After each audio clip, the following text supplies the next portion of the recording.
Welcome to SV Union High School and Junior College, Pune. Hello children, I am Deepa Phadke. We are going to learn Standard 10th English 3.1 poem Night of the Scorpion. So let's begin learning about the poet Nissim Ezekiel. Nissim Ezekiel, 1924 to 2004, was an Indian Jewish poet, playwright, actor, editor and art critic. He was felicitated with the Sahitya Academy Award in 1893 for his poetry collection Latter Day Psalms and the Padma Shri in 1998. Nissim Ezekiel's Night of the Scorpion is a very strong yet simple statement on the power of self-effacing love, on the power of the depth of mother's selfless love. It captures a well-detached black and white snapshot of Indian village life with all its superstitious simplicity.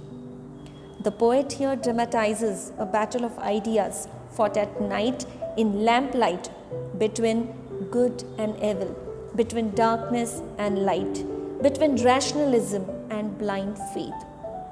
And out of this confusion, there arises an unexpected winner, the selfless love of a mother. It essentially makes fun of the superstitious Indian mentality, which tries to compare a small insect to a monstrous omen. So let's start learning about the poem Night of the Scorpion. Let's learn the glossary. Diabolic, having the qualities of the devil or wicked, diminished, to lessen or reduce. Groaning, a mournful sound conveying pain or grief. Hybrid, mixture. Incantation, the chanting of words that claim to have magical power. Paraffin, a waxy substance made from petroleum or coal. Let's continue. Paralyze, to stop an activity. Rationalist, a person who believes in reason and knowledge rather than opinion and belief. Rites, ceremonial acts or rituals. Skeptic, a person who questions the prevalent belief. Steady, constant. Tame, to train or get under control. First stanza. I remember the night my mother was stung by a scorpion. 10 hours of steady rain had driven him to crawl beneath a sack of rice. Parting with his poison, flash of diabolic tail in the dark room, he risked the rain again. The poet specifically remembers the night when his mother was stung by a scorpion. It stung her because of its predatory impulses. It hides beneath a sack of rice and stings the poet's mother, and then it escapes. This was the time it ran away, it gets escaped. The peasants came like swarms of flies and buzzed the name of God 100 times to paralyze the evil one. Hearing about this incident, the peasants from the village, they rushed to the poet's house, and they also try all their means to get rid of the poet's mother of the scorpion's venom. With candles and with lanterns throwing giant scorpion shadows on the mud-baked walls, they searched for him, and he was not found. They clicked their tongues. So here, using candles and lanterns, they searched for the scorpion as to kill it, because they believed that the venom in the poet's mother's body would spread each time the scorpion moved. So children, here we need to understand that a picture of a religious village is created by the speaker, by the poet. The neighbors, they come, the moment they come to know about this incident, all the village people, they gather at the poet's house. they not only gather over there, but they also try to get that scorpion and kill it at the same time. The neighbors try to paralyze the scorpion. The reason being, they believe that as the scorpion moves, the poison moves in the blood of the mother. Fractionally, the entire village tries to find the scorpion, but they can't. Children, look at the last line. It says, the village people clicked their tongues. Here it becomes onomatopoeia. Because children, you can make out they were eagerly searching for the scorpion, but they didn't get it. They didn't get it to be killed, and that's the reason they clicked their tongues. Generally, we do the same, children. When we decide something and when we can't do it, we click our tongues.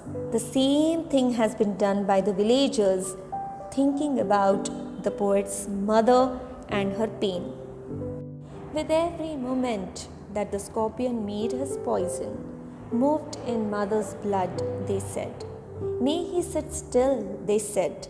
May the sins of your previous birth be burned away tonight, they said. Now the people, the villagers, try curses, chants, blessings, but all these prove in vain. Many things are tried by them to help relieve the mother's pain, but it didn't work. The speaker, young boy, at that time, watches everything helplessly. May the sins of your previous birth be burnt away tonight, they said. May your sufferings decrease, the misfortunes of your next birth, they said. Here the villagers started chanting. They were praying constantly because they believed that even the pain of mother's body will increase as the scorpion moved. Secondly, they just prayed that the sins of the previous birth of the poet's mother be burnt away that night. They also prayed that the sufferings should get decreased with the misfortunes of her next birth. So everywhere they chanted, they prayed for the poet's mother. May the sum of all evil balanced in this unreal world against the sum of good become diminished by your pain. So they also prayed that all those good deeds will balance, and with the power of her good deeds, all evil will get diminished by her pain. So that way they prayed, they constantly prayed, because not even the family members of the poet, like his father, he himself, also the whole village people were really worried about the condition of the poet's mother. May the poison purify your flesh of desire and your spirit of ambition, they said. And they sat around on the floor with my mother in the center, the peace of understanding on each face. Now here, children, the giant scorpion shadows, which is an expression of extreme contempt, with each villager searching for the scorpion with candles and lanterns behind each other. There were many shadows cast on the walls when these villagers started searching for it. But after that, when they couldn't search for the scorpion, after that they started chanting. They were continuously worried about the miserable condition of the poet's mother. And then they started chanting and praying. And in the prayer they also said that may the poison purify your flesh of desire, your spirit of ambition, the spirit of mother's ambition. And they also sat around her, maybe on the floor when she was lying, and she was constantly groaning because of that pain which she had in her body. And the mother sitting at the center, all the other people sitting around her, and they're constantly chanting and praying. Even the poet is unable to understand what is the situation. So here you can understand that the poet must have realized even at his young age that medicine was more important than that chanting and praying to God. More candles, more lanterns, more neighbors, more insects, and the endless rain. My mother twisted through and through, groaning on a mat. The poet was observing everything, that how the villagers had gathered, and that too in a heavy rain. Actually, there was no place for sitting also. The mother was constantly in pain. She was groaning on a mat, and all the people were chanting and praying. My father, sceptic, rationalist, trying every curse and blessing, powder, mixture, herb and hybrid. He even poured a little paraffin upon the beaten toe and put a match to it. I watched the flame feeding on my mother. I watched the holy man perform his rites to tame the poison with an incantation. After 20 hours, it lost its stench.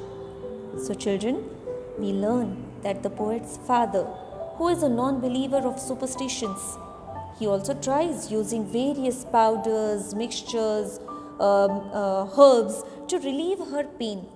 But all these too prove useless.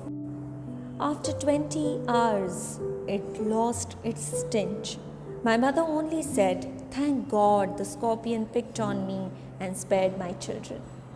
So the speaker's father tries everything, pours a little paraffin upon the beaten toe. After doing so much, still for 24 hours, maybe 24 hours after that, the poison starts losing its stench and the mother is finally all right. A sign of her prevailing love and affection for her children is shown over here, because she says, "Thank God the scorpion has picked on her and spared her children." So she really thanks God that she was chosen and not her children. So this is a beautiful poem.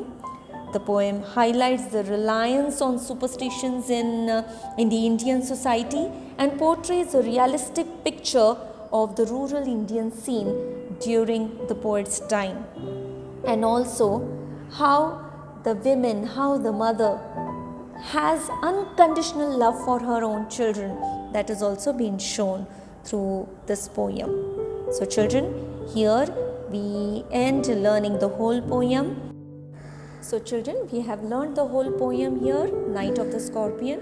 Now you're going to learn the glossary words, read the poem, solve all textbook activities including warming up and English workshop, and practice poetic devices like rhyming scheme, rhyming words and figures of speech, and write down poetic appreciation.